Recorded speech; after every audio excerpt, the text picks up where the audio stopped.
এই যে বন্ধুরা, এই যে দেখো, এই যে বাইগনটা, এটা বাইগনই বলে তো, বাইগনটা তো দেখতে উয়ার উপরটা কত সুন্দর তেল দিয়া মতন দেখাচ্ছে পুরা। কোনো দেখো চারধারটা দেখো, কোনো ইয়ার কাঁড়া কাঁড়ি কিছু নাই খে, কিন্তু এই আর ভিতরটা কাটি নিলে যে কি আছে এটা তো আমরা কেউ এর ভিতরের ব্যাপারটা জানি না। ওর বাহিরটা আমরা দেখছি দমেই সুন্দর দেখাচ্ছে।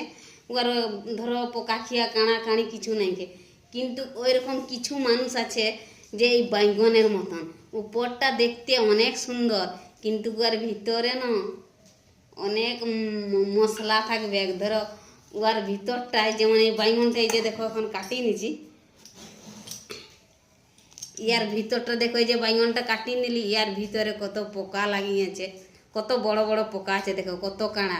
কিন্তু উয়ার উপরটা দেখতে তো কোনো কাঁড়া কাঁড়ি কিছুই দেখায় নাই, খুব সুন্দর দেখাচ্ছে। এই যে দেখো, কোনো কাঁড়া কাঁড়ি কিছু দেখাচ্ছে দেখো তো, দেখায় নাই, কোনো দেখায় নাই। কিন্তু ইয়ার ভিতরটাই যে কাটলি, এই যে দেখো ওর ভিতরে কত বড় বড় পোকা আছে, কত কাঁড়া আছে।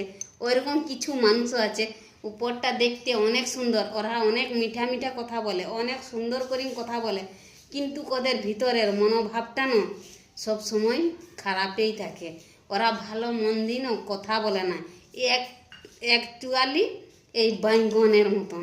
উপরটা দেখতে জুত হলেই যে ওর ভিতরটা ভালো এমন কোনো কথা নাই।